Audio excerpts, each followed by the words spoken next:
ప్రభుత్వ ఆస్తులను తన సొంత ప్రయోజనాల కోసం ఈరోజు విచ్చలవిడిగా విలాసవంతమైన బంగ్లాలు పట్టుకొని ప్రజల సొమ్ముని ఎంత నిర్వీర్యం చేస్తున్నారో ఈ జగన్ రెడ్డి ప్రతి ఒక్కరు కూడా తెలుసుకోవాలి. 5 స్పిటి కూడా ప్రజల్లోకి తీసుకెళ్లి ఎక్కడైతే జగన్ రెడ్డి అరాచకాలు అవినీతి చేస్తారో ప్రతిదీ బయటపెట్టి అత్యంత కిరాతకంగా అత్యంత కఠినంగా శిక్ష పడేటట్టు మేము తెలుగు మహిళల ద్వారా ఈరోజు డిమాండ్ చేస్తున్నాం.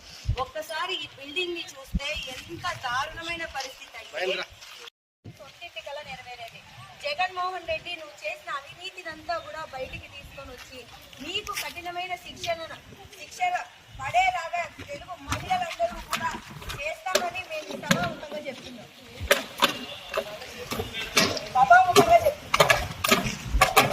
జై తెలుగుదేశం, జై తెలుగుదేశం, జై తెలుగుదేశం, జై తెలుగుదేశం.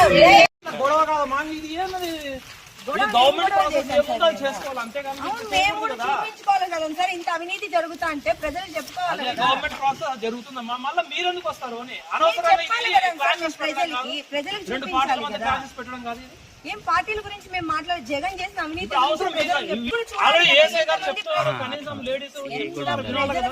ఆయన ఎంత దుర్వినియోగం చేసినారు దాని గురించి మాట్లాడితే మాది గవర్నమెంట్ ఉంది, మున్సిపాలిటీ ఉన్నారు, వాళ్ళు ఎంక్వైరీ చేసుకుంటారు, వాళ్ళు ఏం చేస్తారు, ప్రొసీజర్ నడుస్తుంది. మీరు రావాల్సిన అవసరం ఏముంది? మేము చూడాలి కదా సార్. అనవసరంగా ఇప్పుడు గవర్నమెంట్ అనేది జరుగుతుందమ్మా, మీరు అవసరం లేదు. అనవసరంగా మీరు వర్గాల మధ్య చిచ్చు పెట్టినట్టు అవుతుంది. ఇది దాదాపు 1 వీక్ అనవసరంగా వర్గాల మధ్య చిచ్చు పెట్టినట్టు అవుతుంది. ఇది ఏమన్నా ఇంత ముందు చెప్పేదా? ముందు చెప్పారు ఏదైతే ఇదైతే ఇష్యూ అది కాదు.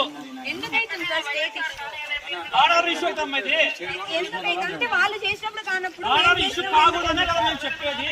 గవర్నమెంట్ ప్రాసెస్ ఏది ఉందో అది చూడండి, వినండి.